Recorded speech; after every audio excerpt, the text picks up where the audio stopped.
Soy Ramón Flores, médico docente de Plus Médica. El tema de hoy es asma bronquial, pero antes de entrar a este tema es necesario revisar espirometría simple y forzada y disturbios respiratorios en obstrucción bronquial, que van a ser necesarios para poder entender con más plenitud el tema de asma bronquial. Empecemos entonces. La espirometría simple le pedimos al paciente que tome la mayor cantidad de aire y después que expire, pero que se tome su tiempo, que expire con calma. Entonces, de esa forma podemos reconocer varios volúmenes pulmonares. Uno, el más conocido, es el volumen de aire corriente, como pueden ver en su pantalla en la gráfica. Es el volumen de aire que expiramos y inspiramos normalmente. Es igual a 1 a 0.5 litros. Después tenemos el volumen residual. Cuando pedimos al paciente que expire la mayor cantidad de aire, siempre va a permanecer un pequeño volumen. Este volumen que permanece en los pulmones es el volumen residual, que equivale a 1.5 litros. Cuando hacemos una inspiración profunda, el aire adicional que está ingresando, adicional al volumen de aire corriente, se llama volumen de reserva inspiratorio y es igual a 3.5 litros. Si unimos el volumen de reserva inspiratorio con el volumen de aire corriente, tenemos la llamada capacidad inspiratoria, que equivale a 4 litros. El volumen de reserva inspiratorio, si hacemos una expiración forzada, el volumen adicional que vamos a expirar, adicional al volumen de aire corriente, se llama volumen de reserva expiratorio y equivale a 1.5 litros. Si unimos el volumen de reserva expiratorio más el volumen residual, se denomina capacidad residual funcional y equivale a 3 litros. Por último, la capacidad vital. Cuando se le pide al paciente que inspire, que haga una inspiración máxima y luego una expiración máxima, el volumen de aire que puede expirar la persona después de una inspiración máxima es la capacidad vital. Es decir, estamos hablando de volumen de reserva inspiratorio más volumen de aire corriente más volumen de reserva expiratorio y equivale a 6.5 litros. Entonces, esto es la espirometría simple. Vamos con una pregunta de otra fuente. La mayor cantidad de aire que puede expirar después de un esfuerzo inspiratorio máximo se llama, como hemos visto, capacidad vital. Si a eso le sumamos el volumen residual, entonces tendremos la capacidad pulmonar total, que sería la alternativa que es falsa. La capacidad residual total es más bien la suma del volumen de reserva expiratorio más el volumen residual.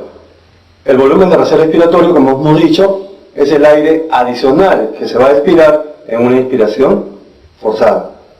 Y la capacidad inspiratoria es la suma del volumen de reserva inspiratorio más el volumen de aire corriente. Entonces la respuesta correcta es capacidad vital.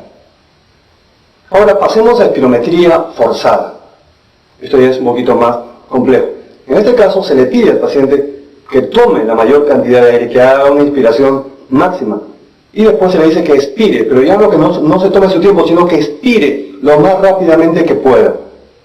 Entonces vamos a medir el volumen que expira, que expulsa el paciente partiendo de una inspiración máxima. Eso se conoce con el nombre de capacidad vital forzada. Si nosotros registramos el volumen que expira el paciente, que expulsa el paciente en el primer segundo, es el BEF1. Volumen expiratorio forzado en el primer segundo. También podemos hacer la relación entre BEF1, volumen expiratorio forzado, primer segundo, entre capacidad vital forzada, que le va a servir como un parámetro para ver si es un patrón obstructivo o si es un patrón restrictivo. Entonces, esto es lo que se refiere a la curva volumen-tiempo, que es simple. Un poco más complejo es la curva flujo-volumen, pero no es tan difícil de entenderla. Si pueden ver en su pantalla, hay una parte superior, que es la expiración, y la parte inferior, que es la inspiración.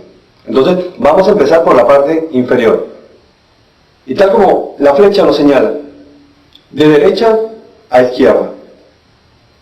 Entonces, al paciente se le pide que expire la mayor cantidad posible de aire, que realice una expiración forzada. Entonces, ¿qué va a quedar en los pulmones? Solamente volumen residual, BR, volumen residual. Y de ahí le pedimos que inspire lo máximo, que haga una inspiración máxima, y se va a registrar ese volumen. El punto medio de esta curva inspiratoria equivale al punto medio de la inspiración máxima. P y M es la presión inspiratoria máxima, que es la presión que se requiere para hacer una inspiración máxima. Luego, veamos la curva superior, es la curva de expiración. El paciente tiene que hacer una expiración forzada lo más rápidamente posible y se registra en el primer segundo.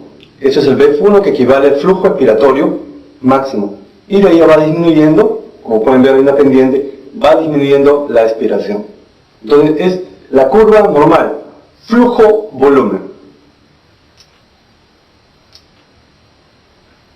Aquí tenemos el patrón obstructivo. ¿Qué va a pasar? Como hay una dificultad para expirar el aire, el BF1 va a ser menor. Como pueden ver, está de color azul. Va a ser una curva más chiquita. El BF1 disminuido. Y como hay dificultad para que, como repito, para expirar el aire, entonces ¿qué va a pasar con la curva? Se va a ir aplanando y se va a ir formándose una concavidad por la gran dificultad para expirar el aire.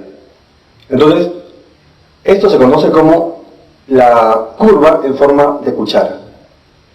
La curva en forma de cuchara, entonces, el patrón es la morfología del patrón obstructivo.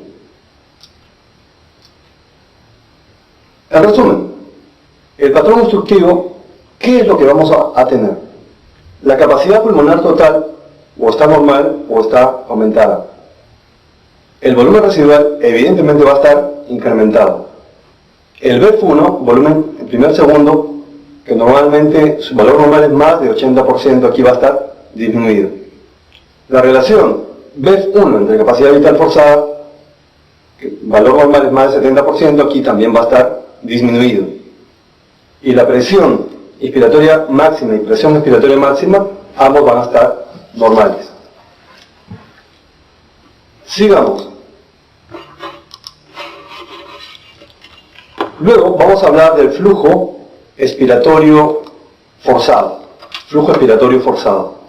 Este flujo expiratorio forzado es la relación del volumen expirado entre el 25 y 75% de la capacidad vital forzada y el tiempo que se tarda en hacerlo.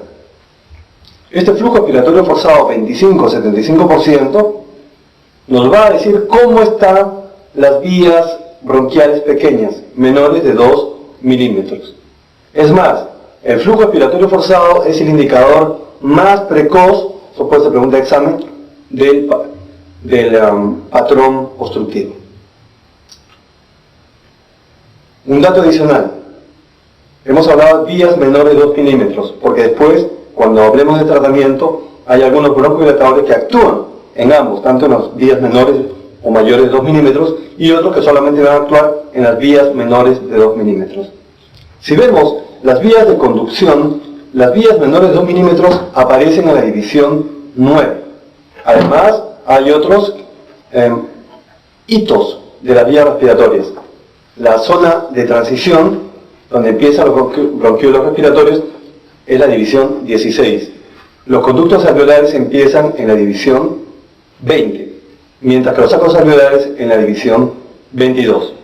Es necesario recordar estos hitos porque podrían ser parte de alguna pregunta en el examen de NAN o de salud. Ahora pasemos a los disturbios respiratorios.